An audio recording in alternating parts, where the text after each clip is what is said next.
अच्छा जी, तो आज की क्लास में हम देखेंगे कि हम किस तरह जावास्क्रिप्ट में वेरिएबल्स बनाते हैं, प्लस उस वेरिएबल्स के साथ हम कैलकुलेशंस किस तरह करेंगे। और हम कुछ प्री बिल्ड फंक्शंस भी देखेंगे जो कि जावास्क्रिप्ट हमें प्रोवाइड करता है। लास्ट क्लास में हम इंट्रोडक्शन टू जावास्क्रिप्ट देख चुके हैं कि जावास्क्रिप्ट क्या है। एक स्क्रिप्टिंग लैंग्वेज है। जावास्क्रिप्ट में हमारे पास दो टाइप की स्क्रिप्टिंग होती है, क्लाइंट साइड और सर्वर साइड। और हमने ये भी देखा कि हम किसी एक वेरिएबल को इनिशिएट किस तरह करते हैं। तो आज हम देखेंगे कुछ प्री बिल्ड फंक्शंस।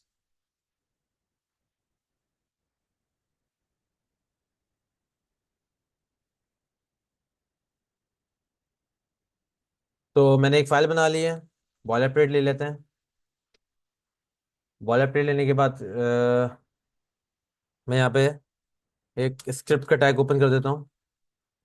मैं बेसिकली इंटरनल जावास्क्रिप्ट कर रहा हूँ। और मैं यहाँ पर लाइव सर्वर का यूज़ नहीं करूँगा। मैं यहाँ पे F5 से डिबगिंग का यूज़ करूँगा जो कि क्रोम पे होगी। इसकी वजह यह है कि लाइव सर्वर हमारा हर एक सेकंड यानी हर एक प्रेस पे ह- हमारे ब्राउज़र को रिफ्रेश करता रहता है हर दफ़ा। और जब हम स्क्रिप्ट लिख रहे होते हैं तो कई दफ़ा आधी स्क्रिप्ट लिखी होती है, दो लाइनें लिखी होती हैं, वो स्क्रिप्ट को बार बार चलाने की वजह से वहाँ पे एरर्स जनरेट होने शुरू हो जाते हैं काफ़ी सारे।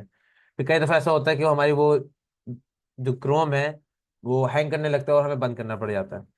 तो आप इसको लाइव सर्वर पे नहीं बल्कि F5 पे डिबग करेंगे। क्यों? क्योंकि ये आपको क्या फंक्शनैलिटी देता है कि जब आप रिफ्रेश करोगे तभी इम्प्लीमेंटेशन होती है, वरना इम्प्लीमेंटेशन नहीं होती।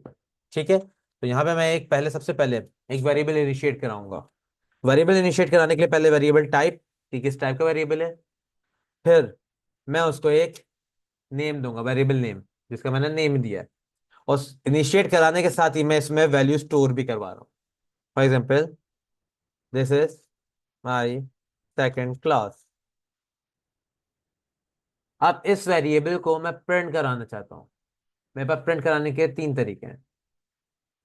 एक, डॉक्यूमेंट डॉट राइट के थ्रू हमारी HTML बॉडी में। एक, कंसोल डॉट लॉग के थ्रू हमारे कंसोल में। और एक प्री बिल्ड फंक्शन की मदद लेते हुए अलर्ट में, जिसमें हम सामने वाले को इन्फॉर्मेशन देते हैं। सबसे पहले जो दो हमारे पास दो नेटिव तरीके हैं उनको देख लेते हैं। पहला, document dot right. Document dot right function है मेरा एक, राइट, और डॉक्यूमेंट मेरा एक ऑब्जेक्ट है। और इसके अंदर मैं वो वेरिएबल लिख दूंगा जिस वेरिएबल के पास मेरी वो इंफॉर्मेशन या मेरी वो डेटा है जो मुझे प्रिंट करवाना है। अभी मैंने डायरेक्ट डेटा नहीं लिखा, मैंने उस डेटा का वेरिएबल लिखा है जिसके अंदर मेरा डेटा है। क्लियर है? मैं यहाँ पे आता हूँ और F5 करता हूँ, तो देखिए जो मैंने वहां पे लिखा था वो मेरा यहाँ पे प्रिंट हो गया। इसी तरह मैं अगर यही नेम कंसोल में प्रिंट कराना चाहूँ तो मैं यहाँ पे लिखूंगा कंसोल डॉट लॉग और मैं अपने वेरिएबल का नाम लिख दूंगा, नेम। रिफ्रेश करते हैं तो हमारा डेटा आ चुका है, लेकिन वो हमारे HTML के उसमें नहीं आएगा। बेसिकली कंसोल में हम वो इंफॉर्मेशन रखते हैं जो डेवलपर की नीड की होती हैं। फॉर एग्जाम्पल, अगर कोई एरर्स वगैरह होते हैं तो हम एरर्स को रीडायरेक्ट करते हैं कि भाई जो भी एरर आए वो एरर वैसे तो डायरेक्टली शो नहीं होता, तो कुछ एरर्स को हमें रीडायरेक्ट करना पड़ता है कि जो भी एरर आए वो कंसोल में शो हो, ताकि जब डेवलपर चेक कर रहा हो उसको एरर ना मिले तो वो कंसोल में जाके देख ले कि उससे क्या क्या एरर उसको मिला है या क्या क्या एरर आया है वेबसाइट में, कि किस वजह से वेबसाइट वो सही काम नहीं कर रही। तो वो उसको रीडायरेक्ट करने के लिए, कंसोल में एरर लिखवाने के लिए हम कंसोल डॉट लॉग का इस्तेमाल करते हैं और उसके बीच में वो एरर का वेरिएबल रख देते हैं जिसके अंदर एरर होता है, ताकि जो भी एरर आए वो इसके अंदर प्रिंट हो जाए। अच्छा, इस जगह पे जाएंगे कैसे? F12 दबाऊंगा मैं, तो यहाँ पे देखो एक एलिमेंट है जिसके अंदर मेरे पास पूरी बॉडी आ रही होती है HTML की। एक कंसोल है, तो कंसोल में देखो मेरे पास जो एरर है या जो मेरा मैसेज है वो प्रिंट हो रहा है जैसे मैं चाहता था। अच्छा जी, ये तो था वेरिएबल्स का बनाना। अब कुछ वेरिएबल्स की कैलकुलेशंस भी कर लेते हैं। तो सबसे पहले मैं इनको कमेंट कर देता हूँ। नीचे आता हूँ, एक वेरिएबल बनाता हूँ मैं num1 का, जिसके अंदर मैं एक वैल्यू स्टोर करूंगा 10 की। फिर एक वेरिएबल बनाता हूँ मैं num2 का, जिसमें मैं वैल्यू स्टोर करूंगा 20 की। मैं दो वैल्यूज ले ली। एक को वेरिएबल 1 में रखा और एक को वेरिएबल 2 में, यानी num 1 में और num 2 में। अब मैं इनकी कैलकुलेशन कराना चाहता हूँ, तो मैंने कहा भाई एक और वेरिएबल लो टोटल के नाम से, और num 1 को प्लस करा दो num 2 से। तो अब क्या होगा कि num 1 प्लस होगा num 2 से, और जो भी आंसर आएगा वो डायरेक्टली किस में सेव हो जाएगा, टोटल में। अब मुझे अगर कहीं पे भी इन दोनों के प्लस का आंसर चाहिए तो मैं इन दोनों को नहीं बुलाऊंगा, मैं डायरेक्ट किसको बुलाऊंगा, टोटल को, और टोटल को प्रिंट करा दूंगा। तो मैं यहाँ पे आता हूँ, डॉक्यूमेंट डॉट राइट, और यहाँ पे मैं लिख देता हूँ टोटल। जाके देखते हैं, रिफ्रेश करते हैं, देखो कंसोल में मैंने कंसोल डॉट लॉग मिटा दिया है, तो कंसोल डॉट लॉग खाली आ रहा है, और मेरे डॉक्यूमेंट डॉट राइट यानी मेरी बॉडी में क्या आ रहा है, 30 लिखा हुआ आ रहा है। क्यों? क्योंकि मैंने प्लस का साइन लगाया था। अगर मैं मल्टीप्लाई का साइन लगाऊं, यहाँ पे आता हूँ, रिफ्रेश करता हूँ, वैल्यू चेंज, 200 हो गया, 10 × 20 200। तो मैं इस तरह जावास्क्रिप्ट के नंबर्स या उसके डेटा को आपस में प्लस माइनस मल्टीप्लाई और डिवाइड भी करवा सकता हूं, बल्कि इससे और भी कॉम्प्लेक्स मैथमेटिकल ऑपरेशंस भी करवा सकता हूं। बस आपको फंक्शंस और वो कैलकुलेशंस खुद भी आनी चाहिए, तभी आप करवा पाओगे। तो ये तो थी चीज वो जिससे हम कैलकुलेशंस वगैरह करते हैं, वेरिएबल में चीजें स्टोर करते हैं। तो अब देखते हैं कुछ प्री बिल्ड फंक्शन जिसकी मदद से हम कुछ काम ले सकते हैं। जैसे हमारे पास एक फंक्शन है अलर्ट का। अलर्ट क्या करता है? अलर्ट का मेन मकसद है to inform user about the status of the website. Likewise, कि अगर आपका आप रजिस्ट्रेशन कर रहे हैं अपने फॉर्म के थ्रू, और आपकी रजिस्ट्रेशन हो जाती है कंप्लीट, तो ऊपर मैसेज आ जाता है your registration has been successfully, कि आपकी रजिस्ट्रेशन हो गई है। और अगर कोई एरर होता है तो वो एरर भी आपका अलर्ट में करके दिखाता है कि आपका रजिस्ट्रेशन नहीं हो पाए इस एरर की वजह से। अगर आप लॉगिन कर रहे होते तो लॉगिन का लिखा होता है लॉगिन हैज बीन सक्सेसफुली। अगर आप कोई चीज डिलीट कर रहे हो या किसी यूजर को डिलीट कर रहे हो तो लिखा होता है the user has been deleted. तो बेसिकली इन्फो, स्टेटस, काम बताने के लिए कि जो काम आप कर रहे हो वो हो गया है, इस उस चीज के लिए हम अलर्ट यूज करते हैं। अच्छा, अलर्ट होता किस तरह का है? मैं यहाँ पे सिंपल लिखता हूँ अलर्ट, और इसके अंदर मैं कोई भी स्ट्रिंग वैल्यू पास कर सकता हूँ इन्वर्टेड कॉमास में। अगर मैं इन्वर्टेड कॉमास में पास करूंगा तो स्ट्रिंग वैल्यू आएगी, और अगर मैं विदाउट इन्वर्टेड कॉमा करूँ तो नंबर आएगी। हमारे पास डेटा टाइप्स 4 होती हैं जावास्क्रिप्ट में, उसके बारे में भी हम डिस्कस करते हैं प्री बाइल्ड फंक्शंस के बाद, बल्कि अलर्ट की बात करते हैं। मैंने लिखा भाई user have been user sorry user has been deleted successfully. ठीक है, यहाँ पे आया अलर्ट। अगर किसी फंक्शन के अंदर ना रखा हो, ओपनली रखा हो, तो जिस पेज में ये होता है उस पेज के हर दफा रिफ्रेश होने पे ये अलर्ट दिखता है। जब ये पेज रिफ्रेश होगा आपको वो अलर्ट दिखेगा।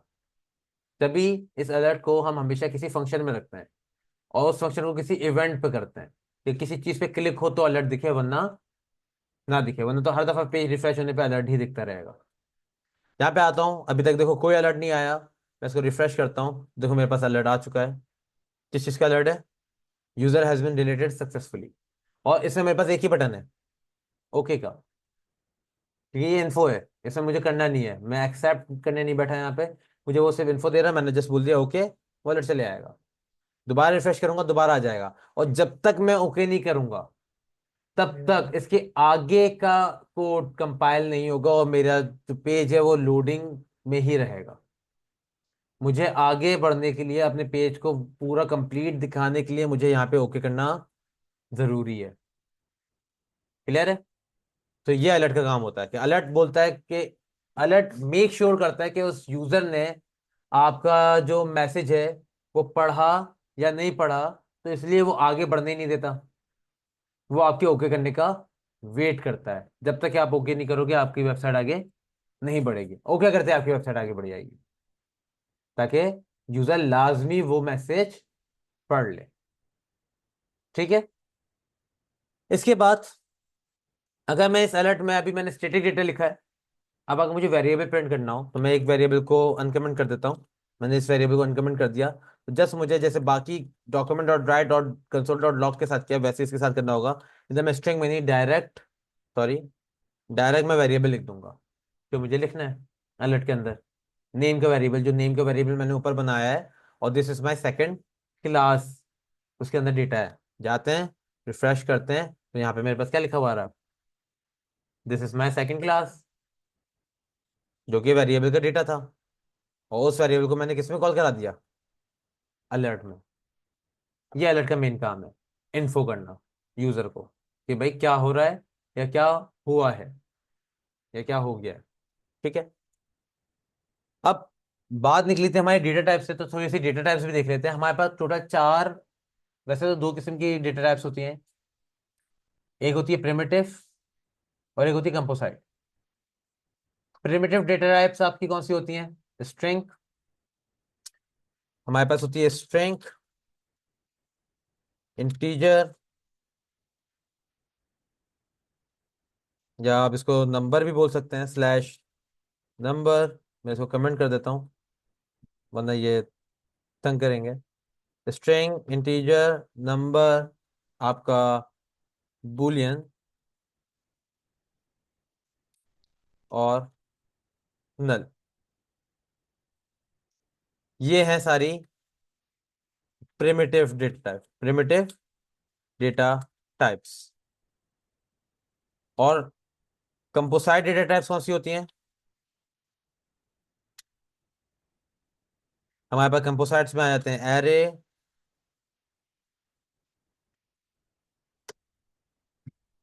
वेरिएबल्स,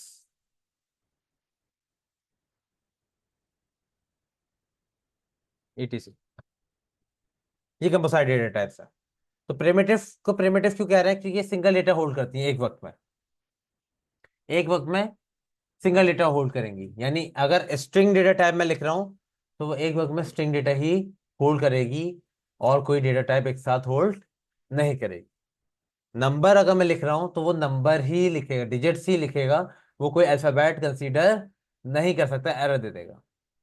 बुलियन लिख रहा हूं, तो बुलियन में वो यस और नो, बुलियन बेसिकली होती है ट्रू एंड फॉल्स। किसी से अगर हमें यस और नो जानना होता है, तो हम बुलियन डेटा टाइप का इस्तेमाल करते हैं, 0 एंड 1। इसके अलावा वो और कोई डेटा टाइप को अप्रूव या एक्सेप्ट नहीं करता। और नल, बेसिकली नल का मतलब होता है जीरो, जीरो भी नहीं, कुछ नहीं, एम्प्टी। नल का मतलब होता है एम्प्टी। अगर मैं जीरो की भी बात करूं, तो जीरो भी कोई डिजिट है जो कि मौजूद है। नल कुछ भी नहीं, खाली, एम्प्टी। तो यहां पे हमारे पास चार प्रिमिटिव हैं जो कि एक कंप्लीट डेटा टाइप्स हैं, और एरे वेरिएबल्स बेसिकली इसके अंदर मल्टीपल डेटा टाइप्स आ सकती हैं। एरे एक ऐसा वेरिएबल होता है, एक ऐसा डायमेंशन होती है जिसके अंदर मैं मल्टीपल डेटा टाइप्स लिख सकता हूं और बाद में उन्हें कॉल करवा सकता हूं। इसके बारे में हम आराम से पढ़ेंगे जब हम एरे के बारे में डिटेल में पढ़ रहे होंगे। तो अभी हम डेटा टाइप्स के बारे में पढ़ रहे थे। तो सबसे पहले आपको चीज जो मुझे बतानी थी वो ये थी कि अगर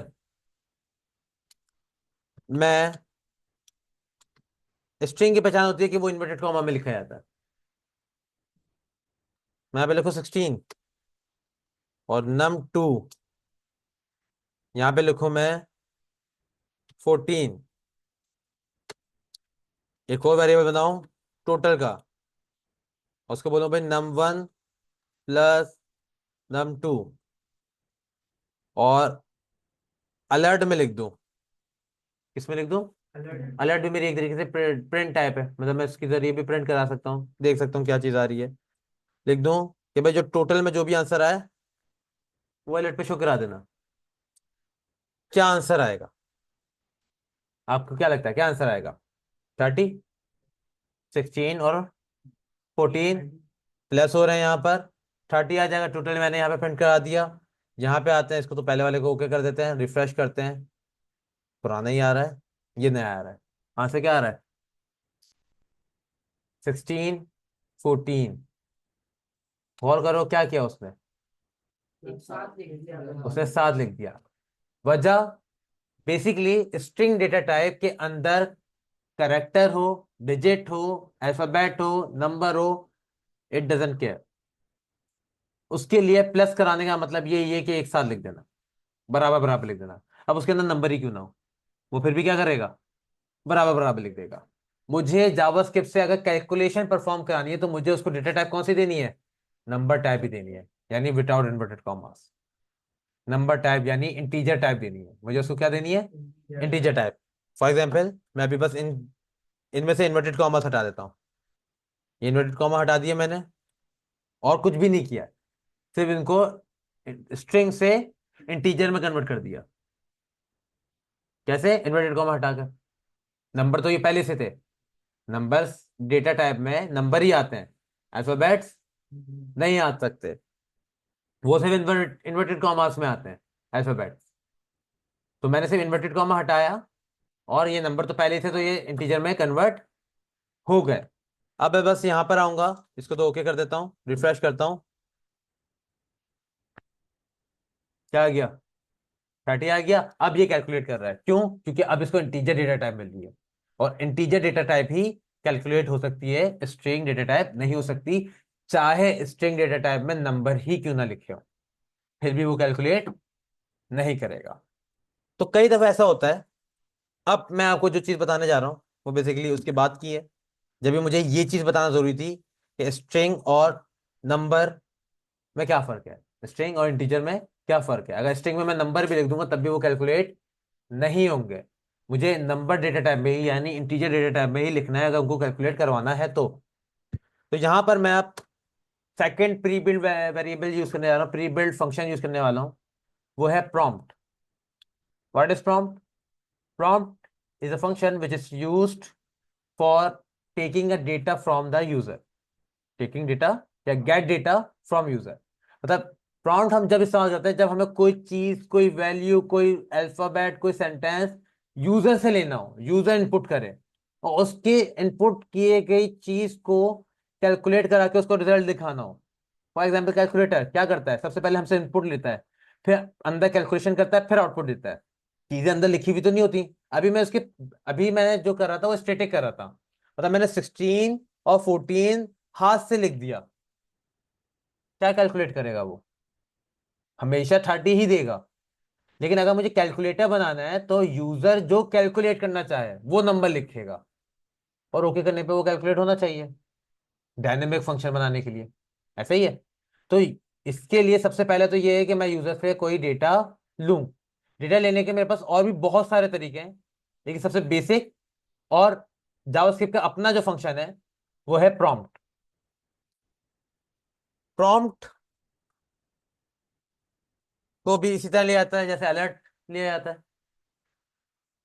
अगर मैं प्रॉम्प्ट को यहाँ पे चलाऊं, अभी मैंने सिर्फ प्रॉम्प्ट और राउंड ब्रैकेट्स लिखे हैं, कुछ भी अंदर नहीं लिखा। सही है। यहाँ पे आता हूं मैं, रिफ्रेश करता हूँ, तो देखो दिस पेज सेज और एक फील्ड आ गया जिसके अंदर मैं टाइप कर सकता हूँ, और अब सिर्फ ओके करनी है, ओके और कैंसिल दोनों का बटन आ गया है। ठीक है।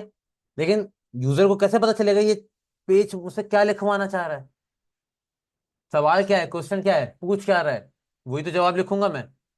तो बेसिकली अब मैं जो प्रॉम्प्ट के अंदर लिखूंगा यहाँ पर इन्वर्टेड कॉमास में, ये वो क्वेश्चन होगा जो यूजर को बताएगा कि आपको फील्ड में क्या लिखना है। For example, inter your name, यहाँ पे आया, रिफ्रेश करते हैं, अब देखो क्या लिखा हुआ आ रहा है, एंटर योर नेम। अब यूजर को पता है मुझे क्या लिखना है यहाँ पे, मैंने लिख दिया भाई नवाज हसन। ओके, कुछ हुआ, नहीं हुआ, क्योंकि यूजर ने डेटा दिया, जावास्क्रिप्ट ने डेटा लिया, लेकिन जावास्क्रिप्ट को अभी मैंने ये नहीं बताया उस डेटा का करना क्या है। वो डेटा जो है समझ लो, ये यहाँ पर डेटा आ गया, वो जो डेटा मास है या यूजर जो भी डेटा लिखेगा, वो जितना अभी हिस्सा सेलेक्ट हुआ है वो सारा वो डेटा है जो डेटा यूजर लिखने वाला है। तो जब भी मुझे किसी डेटा को मैनिपुलेट करना होता है या इसको यूज करना होता है तो मैं उसको किस में बंद कर देता हूँ, वेरिएबल में। मैं उसको एक वेरिएबल में क्या करा दूंगा, स्टोर करा दूंगा। तो वेरिएबल में स्टोर कराने का तरीका क्या है, सबसे पहले मैं एक वेरिएबल बनाऊं नेम का, और इक्वल टू लगा के उसके आगे प्रॉम्प्ट लिख दूं। अब अगर समझते हैं कि भाई प्रॉम्प्ट में जो डेटा आएगा वो किसके बराबर हो जाएगा, मतलब नेम के वेरिएबल में प्रॉम्प्ट के अंदर दिया गया डेटा खुद ब खुद क्या होने वाला है, सेव होने वाला है। यहां तक क्लियर है? अब ये सेव हो रहा है या नहीं हो रहा, या सही काम कर रहा है या नहीं कर रहा है, ये चेक करने के लिए मैं इस नेम के वेरिएबल को प्रिंट करवा लेता हूँ। मैं इस नेम के वेरिएबल को प्रिंट करा लेता हूँ और अभी मैं इस नेम को यहां से मिटा देता हूँ, यहां से बंद कर दिया। तो अभी इस नेम की जगह बस वही चीज आएगी जो कि यूजर प्रॉम्प्ट में लिखेगा। यहाँ पे आया, मैंने कहा भाई डॉक्यूमेंट डॉट राइट और इसके अंदर लिख दो माई नेम इज। अब मैं चाहता हूं कि मैं स्ट्रिंग तो लिखूं, लेकिन साथ में दूसरा डेटा टाइप यानी एक डायनेमिक चीज भी लिखूं। और जब मैं जावास्क्रिप्ट की डायनेमिक चीज यूज कर रहा होता हूं तो मैं उसको स्ट्रिंग की वैल्यू के अंदर यूज नहीं कर सकता, कि स्ट्रिंग की वैल्यू के अंदर अगर मैं यूज करूंगा उस नेम को तो वो उसको एज अ स्ट्रिंग ही लेगा और स्ट्रिंग ही प्रिंट कर देगा। कैसे? अगर मैं F5 करूं, इधर मैं नाम लिखूं तो वहां पे उसने स्ट्रिंग एज अ, मेरे वेरिएबल को एज अ स्ट्रिंग लेके स्ट्रिंग ही प्रिंट कर दिया, उसने डायनेमिक नहीं लिया। इस चीज के लिए मुझे इसको इससे बाहर लिखना पड़ेगा वेरिएबल के लिए। लेकिन एक चीज में यानी एक फंक्शन में दो अलग अलग डेटा टाइप्स या दो अलग अलग बातें नहीं आती। तो इसके लिए हम क्या करते हैं, हम इसको कॉनकैटिनेट कराते हैं। क्या कराते हैं? कॉनकैटिनेट, जिसका मतलब होता है जोड़ना। और जोड़ने के लिए हमारे पास साइन कौन सा है? प्लस। तो याद रहेगा, प्लस के साइन से हम दो टाइप्स को या दो डेटा को आपस में जोड़ सकते हैं। और ये इस तरह जोड़ता है जैसे 16 और 14 जुड़ा था बगैर स्पेस के।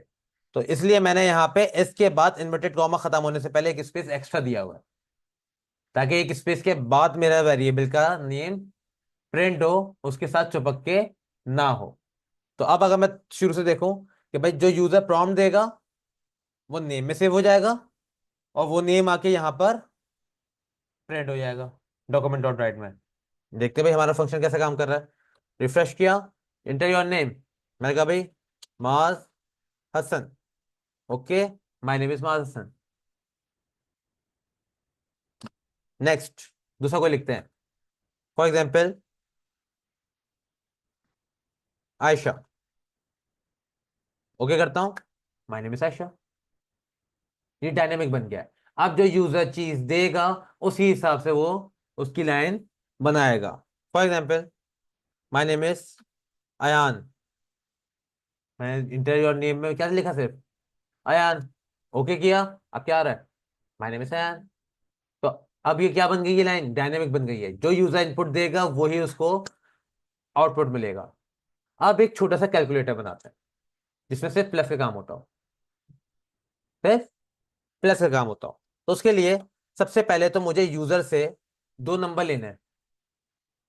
यूजर से मुझे दो नंबर लेने हैं जिनको वो प्लस करवाना चाहता है। तो जब मैं नाम ले सकता हूं तो मैं नंबर भी ले सकता हूं। वेरिएबल का नेम मैं नेम नहीं रखूंगा क्योंकि अब ये नंबर है, तो मैं इसका नेम क्या रखूंगा? Number one, num one. और यहां पे इसको सवाल क्या दूंगा प्रॉम्प्ट में? Enter your first number, enter your first number. और शिफ्ट डाउन, यही लाइन मैंने दोबारा कॉपी करी। यहां पे नम वन की जगह मैं क्या कर दूंगा, नम टू। और इंटर योर सेकंड नंबर।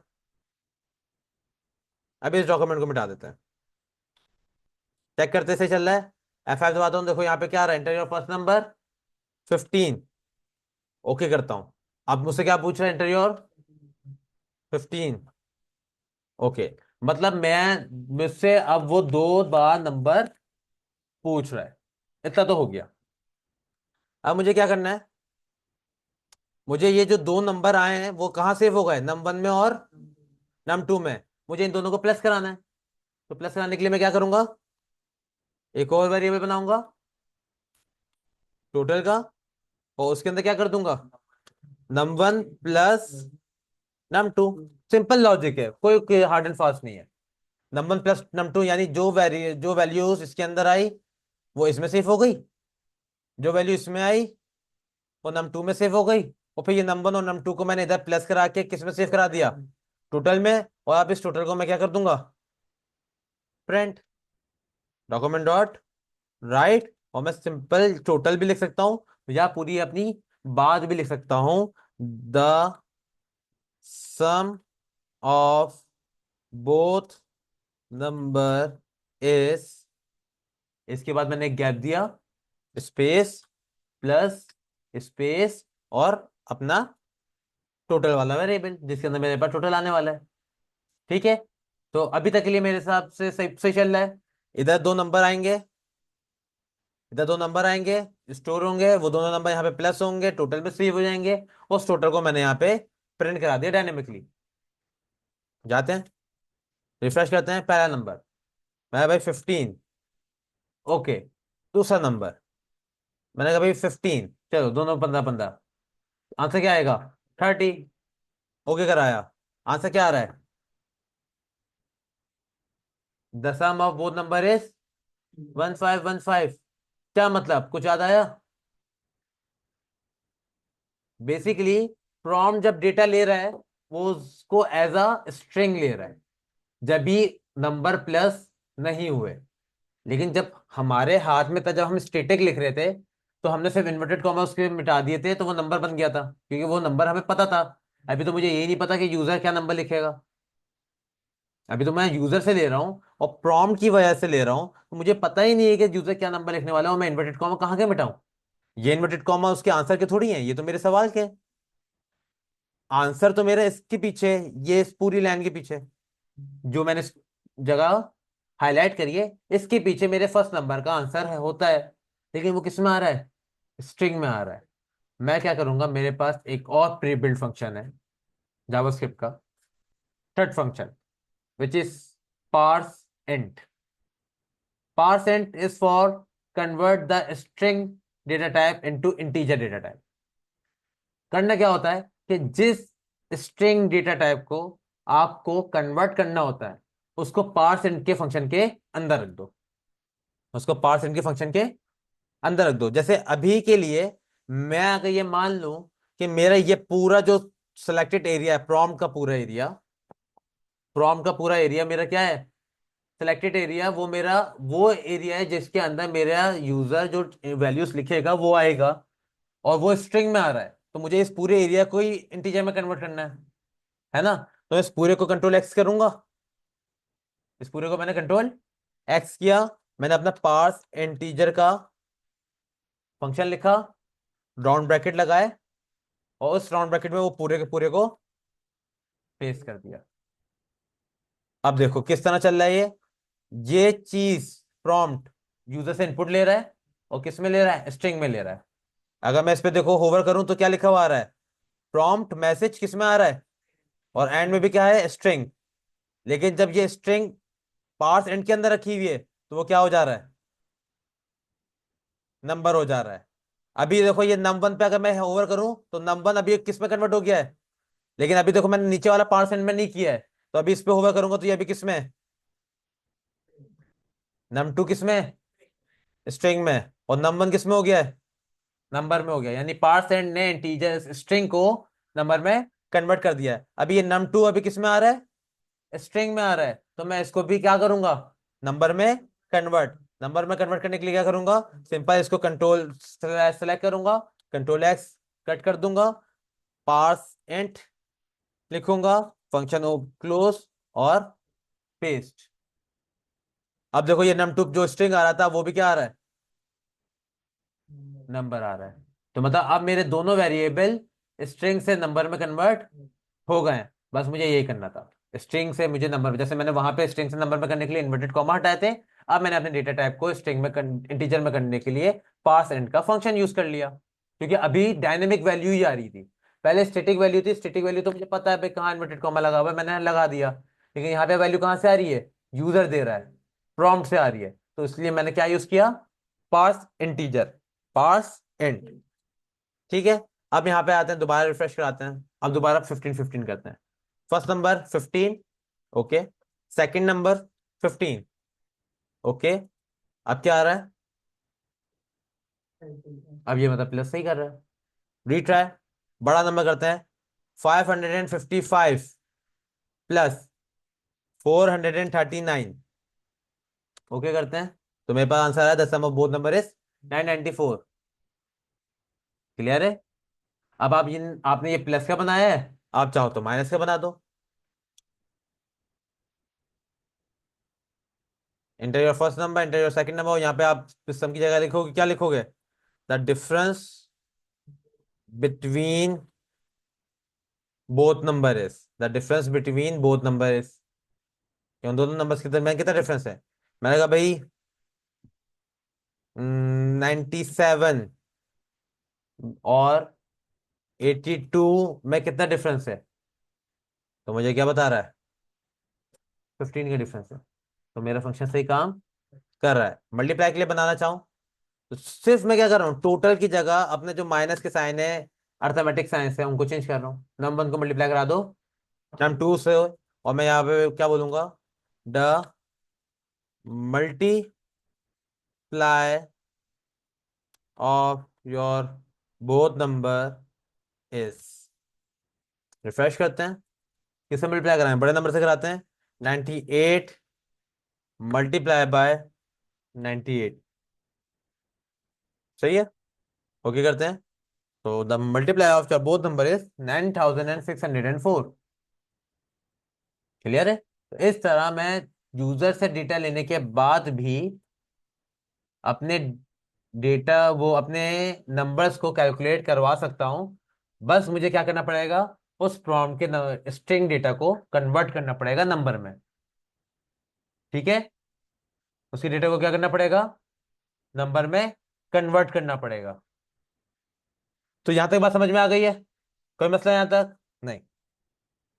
इसके अलावा हमारे पास कुछ दो तीन प्री बिल्ड फंक्शंस और भी हैं। जैसे अभी के लिए मैं इसको कमेंट कर देता हूं। अभी अलर्ट आपने देखा, तो अलर्ट में हमारे पास सिर्फ ओके का बटन था। एक मेरे पास फंक्शन होता है कंफर्म का।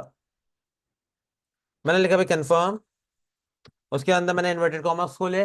अब मैं इसके अंदर मैसेज लिखूंगा। देखो मुझसे बोल रहा है मैसेज, मुझसे क्या बोल रहा है? मैसेज, कि भाई मुझे मैसेज दो। क्या है मैसेज तुम्हारा? मैंने कहा भाई are you sure, are you sure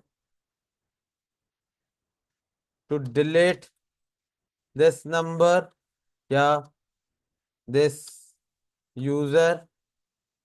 हम ये कब पूछते हैं? जब हमें कंफर्मेशन चाहिए हो, कंफर्म कर रहे हैं। क्या तुम्हें यकीन है, या क्या तुम श्योर हो कि तुम्हें ये यूजर डिलीट करना है? अब देखो ये क्या पूछा है। वो हो, मैंने आर यू को यू नहीं लिखा। रिफ्रेश, रिफ्रेश, हाँ। Are you sure to delete this user? अब मैं ओके करूंगा तो यस जाएगा, और अगर कैंसिल करूंगा तो नो जाएगा। अब उस यस पे क्या करना है और नो पे क्या करना है वो आगे की बात है, जब हम अपने फंक्शन, अभी तो ये प्री बिल्ड फंक्शन है ना, जब हम अपने फंक्शंस बनाएंगे तो उस वक्त मैं बताऊंगा कि वो यस करने पे हम किस तरह वैल्यूज को लेके आगे काम करेंगे, और नो करने पे हम क्या करते हैं, ये हम उस वक्त देखेंगे। अभी के लिए आप ये समझ लो कि जब हमें सवाल पूछना होता है, अलर्ट में सिर्फ हम बता रहे थे कि ये हो गया, वो हो गया। कन्फर्म में हम पूछ रहे हैं, और सिर्फ उसके बाद जवाब देने के लिए दो ही चीजें हैं, यस या नो। ओके या तो कैंसिल। अगर वो ओके करेगा तो भी ठीक है, आगे का काम हो जाएगा, यानी वो डिलीट हो जाएगा। और अगर वो कैंसिल करेगा तो जहां तक वो वापस से रिटर्न वही हो जाएगा। तो ये मेरा काम करता है कंफर्म। क्लियर है? तो ये कुछ मेरे प्री बिल्ड फंक्शंस थे, कुछ डेटा टाइप्स थी, और वेरिएबल्स बनाने के और इनिशिएट कराने के तरीके थे, जो कि मेरे आगे फंक्शंस बनाने में और आगे की बहुत सारी चीजें करने में काम आने वाले हैं। इंशाल्लाह नेक्स्ट क्लास में हम देखेंगे कि हम अपने खुद के फंक्शंस किस तरह बना सकते हैं, और उनको कॉल किस तरह करा सकते हैं, यानी उसको चला किस तरह सकते हैं। तो